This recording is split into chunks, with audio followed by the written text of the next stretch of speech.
नमस्कार। चलिए आज एक ऐसी यात्रा पर चलते हैं जो शहरों के शोर शराबे से बहुत दूर सीधा हिमालय की शांत वादियों में ले जाती है। जी हाँ, ये है भारत की सबसे अहम तीर्थ यात्राओं में से एक, चार धाम यात्रा। पर यह सिर्फ एक तीर्थ यात्रा नहीं है, ये अपने आप में एक खोज है, एक अनुभव है। तो आइए इस दिव्य सफर के हर एक पड़ाव को और करीब से समझते हैं। देखिए, इसे बस एक जगह से दूसरी जगह जाना मत समझिए। ये एक ऐसा अनुभव माना जाता है जो सीधे रूह को छूता है।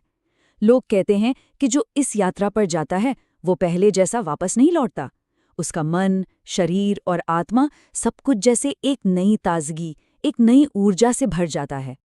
तो सवाल ये उठता है कि आखिर इन 12 दिनों की यात्रा में ऐसा क्या है? वो कौन से चार धाम हैं जिनकी इतनी मान्यता है? और सबसे जरूरी बात, अगर कोई इस यात्रा पर जाने की सोचें तो उसे क्या-क्या बातें पता होनी चाहिए? चलिए इन सारे सवालों के जवाब आज ढूंढते हैं। इस पूरी यात्रा का जो दिल है वो बसता है चार पवित्र जगहों में, जिन्हें हम धाम कहते हैं। और हर धाम की अपनी एक अलग कहानी है, अपना एक अलग महत्व है। और दिलचस्प बात यह है कि इस यात्रा का एक तय क्रम है, एक तय रास्ता। परंपरा के हिसाब से यात्रा हमेशा पश्चिम से शुरू होती है और फिर पूरब की ओर बढ़ती है।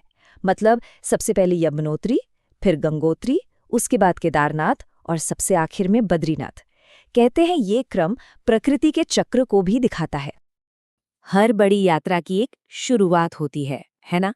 तो चार धाम की यात्रा भी शहरों की भागदौड़ से निकलकर पहाड़ों की खामोशी में पहला कदम रखने से शुरू होती है। ये वो पल होता है जब लगता है कि बाहरी दुनिया अब धीरे धीरे पीछे छूट रही है। यात्रा की शुरुआती कुछ दिन बहुत ही अहम होते हैं। ये सिर्फ रास्ता तय करना नहीं है, बल्कि ये अपने शरीर को हिमालय की ऊंची ठंडी हवाओं के लिए तैयार करने जैसा है। धीरे धीरे ऊपर चढ़ने से शरीर को कम ऑक्सीजन और बदलते मौसम के साथ एडजस्ट करने का वक्त मिल जाता है। ये आगे की मुश्किल चढ़ाई के लिए बहुत जरूरी है। तो अब यात्रा का वो पड़ाव आता है जहां से असली आध्यात्मिक सफर की शुरुआत होती है। हम पहुंचते हैं भारत की दो सबसे पवित्र नदियों के उद्गम स्थान पर, यमुना और गंगा, और यहीं से आस्था का सफर और गहरा होता चला जाता है। पहला धाम यमुनोत्री, देवी यमुना का घर। यहाँ एक इतना अनोखा नज़ारा देखने को मिलता है। सूर्यकुंड नाम का एक गर्म पानी का झरना है, जिसमें भक्त चावल की एक छोटी सी पोटली डालते हैं और वह उबलते पानी में अपने आप पककर प्रसाद बन जाता है। ये सच में प्रकृति और आस्था का एक जीता जागता चमत्कार है। लेकिन इस पहले धाम तक पहुंचना कोई आसान काम नहीं है। जानकी चट्टी से लगभग 5 से 6 किलोमीटर की चढ़ाई करनी पड़ती है। अब चाहे कोई पैदल चले, घोड़े पर जाए या डोली में, ये चढ़ाई हर यात्री की श्रद्धा और हिम्मत की पहली परीक्षा होती है। यमुनोत्री के बाद यात्रा आगे बढ़ती है गंगोत्री की ओर। ये वो पावन जगह है जहां से गंगा नदी निकलती है, जिसे यहाँ भागीरथी के नाम से जाना जाता है। सोचिए, ये वही नदी है जो करोड़ों भारतीयों के लिए सिर्फ पानी नहीं बल्कि माँ है, आस्था का प्रतीक है। अब हम यात्रा के सबसे ऊंचे और शायद सबसे चुनौतीपूर्ण पड़ाव की तरफ बढ़ रहे हैं, केदारनाथ और बद्रीनाथ। ये सिर्फ दो मंदिर नहीं हैं, ये इस पूरी तीर्थ यात्रा का आध्यात्मिक शिखर हैं, इसका क्लाइमैक्स है। केदारनाथ की कहानी सीधी महाभारत से जुड़ती है। कहते हैं कि युद्ध के बाद पांडवों से बचने के लिए भगवान शिव ने एक बैल का रूप ले लिया था और उनके शरीर का जो कुबड़ वाला हिस्सा था वो यहीं एक पत्थर के रूप में प्रकट हुआ। आज उसी को ज्योतिर्लिंग यानी प्रकाश का स्तंभ मानकर पूजा जाता है, जो भगवान शिव के 12 सबसे पवित्र स्थानों में से एक है। बर्फ से ढकी चोटियों के बीच बसे केदारनाथ पहुंचना अपने आप में एक तपस्या जैसा है। 19 किलोमीटर की वो सीधी चढ़ाई भक्तों के विश्वास और हिम्मत की असली परीक्षा लेती है। हालांकि अब वहां तक पहुंचने के लिए दूसरे साधन भी मौजूद हैं। और अब आता है इस यात्रा का आखिरी धाम, बद्रीनाथ, यानी भगवान विष्णु का निवास। यहाँ भी तप्त कुंड की गर्म पानी में डुबकी लगाने के बाद ही दर्शन होते हैं। दर्शन का मतलब सिर्फ देखना नहीं होता, बल्कि देवता की उस पवित्र छवि को अपनी आंखों और अपने मन में बसा लेना होता है। ये जगह अपने पूर्वजों की आत्मा की शांति के लिए प्रार्थना करने का भी एक बहुत बड़ा केंद्र है। बद्रीनाथ में यात्रा खत्म नहीं होती, बल्कि और गहरी हो जाती है। पास में ही माणा गांव है, जो भारत का आखिरी गांव कहलाता है। और वहां है व्यास गुफा, जहां कहते हैं कि महाभारत जैसा महाग्रंथ लिखा गया था। ये जगहें इस यात्रा को पौराणिक कथाओं से सीधे जोड़ देती हैं। तो ये तो हुई इस दिव्य यात्रा के अनुभव की बात। पर सवाल ये है कि अगर किसी को जाना हो तो तैयारी क्या करनी होगी? चलिए अब कुछ जरूरी और प्रैक्टिकल बातों पर भी नजर डाल लेते हैं।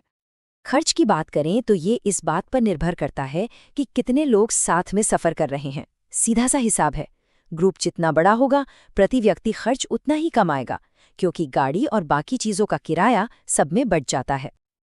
यात्रा की प्लानिंग करते वक्त ये समझना बहुत जरूरी है कि पैकेज में क्या मिल रहा है और क्या नहीं। आमतौर पर होटल में रुकना, खाना और गाड़ी का किराया शामिल होता है, लेकिन याद रहे केदारनाथ के लिए हेलीकॉप्टर या घोड़े का किराया, किसी विशेष पूजा की टिकट और अपनी पर्सनल शॉपिंग, ये सब खर्चे अलग से होते हैं। सही तैयारी इस यात्रा को बहुत आरामदायक और सुरक्षित बना सकती है। गर्म कपड़े, अपनी जरूरी दवाइयाँ और आईडी कार्ड तो रखना ही है, पर एक सलाह है कि ऊंचाई पर सांस लेने में दिक्कत से बचने के लिए एक छोटा पोर्टेबल ऑक्सीजन सिलेंडर साथ रख लेना बहुत समझदारी का काम है। चारों धामों के दर्शन हो गए, लेकिन यात्रा अभी भी खत्म नहीं हुई है। आखिरी चरण है वापसी का, और उन सारे अनुभवों को अपने अंदर समेटने का। वापसी का सफर यात्रियों को ऋषिकेश से होकर लाता है, जिसे ऋषियों की भूमि भी कहते हैं। सोचिए, पहाड़ों से उतरने के बाद गंगा किनारे बैठकर अपनी 12 दिन की यात्रा के बारे में सोचने और उसे महसूस करने के लिए इससे अच्छी जगह और क्या हो सकती है। तो ये है वो 12 दिन। ये सिर्फ कैलेंडर की तारीखें नहीं हैं, ये मन, शरीर और आत्मा को पूरी तरह से बदल देने वाला एक चक्र है। देखिए, हिमालय में सब कुछ प्रकृति के हिसाब से चलता है, इसीलिए जो यात्रा करवाते हैं वो एक बहुत ज़रूरी बात कहते हैं। यात्रा का जो प्लान है उसे एक लक्ष्य मानिए, कोई पत्थर की लकीर नहीं। यहाँ मौसम कभी भी बदल सकता है, इसलिए खुला और लचीला दिमाग रखना ही सबसे ज़्यादा ज़रूरी है। और आखिर में हम इसी एक सवाल के साथ इस सफ़र को समाप्त करते हैं। इस महान तीर्थ यात्रा में वो कौन सा पल है जब शरीर की थकान खत्म हो जाती है और आत्मा का सफ़र शुरू होता है? शायद इसका जवाब किसी किताब में नहीं मिलता, बल्कि हर यात्री को अपने अंदर हिमालय की उन्हीं ऊंचाइयों पर मिलता है।